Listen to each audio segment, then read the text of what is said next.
సరే కాంగ్రెస్ సంబరాలు చేసుకోవద్దు అని అంటున్నారు. కానీ భారతీయ జనతా పార్టీ ఈ సంవత్సర కాలంలో ప్రతిపక్ష పాత్ర పోషిస్తోంది. నిజంగా మీరు హ్యాపీగా ఫీల్ అవుతున్నారా? లేకపోతే జెన్యూన్గా మనం ప్రజల తరపున పోరాటం చేస్తున్న ఈ సంవత్సర కాలంలో ప్రతిపక్ష పాత్ర పోషించగలిగాం నమ్ముతున్నారా మీరు?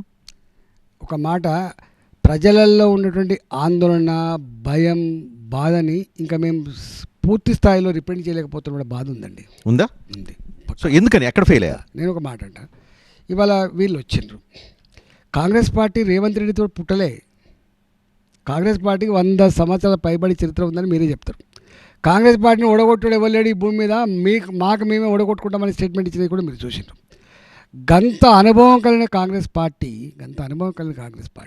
ఈ దేశంలో ఈ రాష్ట్రంలో 72 సంవత్సరాలు పాలించినటువంటి ఈ రాష్ట్రంలో 50 సంవత్సరాలు అయితే వాళ్ళే పాలించారు కదా, 45 సంవత్సరాలు అయితే వాళ్ళే పాలించారు కదా. మరి వాళ్ళే పాలించి వాళ్ళ కాలంలో ఏ పట్టాలు అయితే పేదలకు ఇచ్చిండ్రో ఆ పట్టాలలో వేసుకున్నటువంటి ఇండ్లు, ఏ చెరువుల పక్క పంట అయితే బస్తీలు వెలిసినాయో వాళ్ళే కదా ఇచ్చింది. చివరికి కేసీఆర్ వచ్చిన తర్వాత మీవన్నీ మీకు చెల్లవంటే మళ్ళీ బీఆర్ఎస్ ఎల్ఆర్ఎస్ కింద రెగ్యులైజ్ కట్టుకుంటే బాజాప్తా అన్ని పర్మిషన్లు ఉండి, బాజాప్తా లోన్లు తీసుకొని, బాజాప్తా రెక్కల కష్టం మీద ఒక గూడు నిర్మాణం చేసుకుంటే హైడ్రాపేట జరిగిన డ్రామా నేను చెప్పన్నా మీకు రజనీ గారు? దానికి వస్తాను, హైడ్రా మీద వస్తాను. ఎందుకంటే హైడ్రా మీద మీరే ఎక్కువ ఫోకస్ చేశారు. కానీ ఇక్కడ ప్రతిపక్ష పార్టీ గురించి ఒకసారి ఆలోచిస్తే మీరే అంటున్నారు అన్ని వర్గాలని సమీకృతం చేసుకొని వెళ్ళటంలో భారతీయ జనతా పార్టీ అనుకున్నంత స్థాయిలో చేయలేదని. ఎందుకు విఫలమయ్యారు? ఎక్కడ విఫలమయ్యారు? విఫలం కాలే. ఇక్కడ ఇష్యూ ఏంటంటే సంవత్సరమే అవుతుంది, తొందర ఎందుకు పడాలి? మనం ఇవన్నీ ప్రజల్లోకి పోవాలి, ప్రజల దగ్గర నానాలే, అప్పుడే మనం ఏమైనా వచ్చేయాలి. ఇప్పుడు మేము మొదలుపెట్టినాం అనుకోండి, సంవత్సరం మేము కూడా అధికారంలో. నిజమేనా? లేకపోతే పార్టీలో వర్గ విభేదాల వల్ల ఎవరు లీడ్ చేయాలనే విషయంలో జరుగుతున్న కన్ఫ్యూజన్లో నుంచి అన్ని తప్పు ఏముంటుందంటే గుర్తుపెట్టుకోండి, ఎప్పుడు కూడా ఒక ప్రభుత్వం కొత్తగా ఏర్పడిన తర్వాత వాళ్ళకు కొంత టైం ఇవ్వకుండా మనం ఎంత టైం ఇస్తారు? సంవత్సరం ఇచ్చినాం కదా, ఇక చాలా ఇంకేమి ఇస్తారు? ఇంక నుంచి పోరాటాలు మొదలవుతాయా?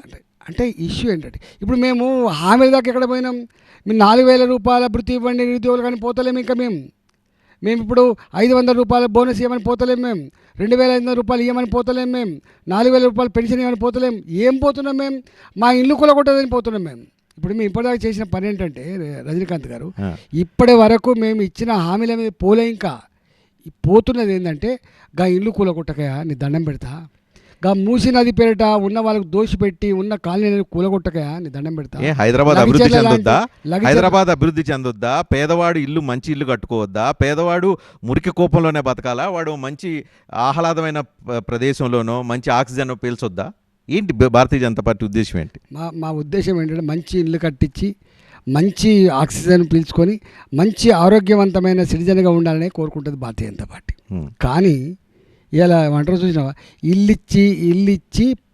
ఇప్పించి పందిరేసుకున్నట్టు అది రేవంత్ రెడ్డి గారికి. అది నువ్వు ఇల్లు ఇవ్వడం చేతకాలే కానీ ఇల్లు కూలగొట్టడం మాత్రం చేతనైంది.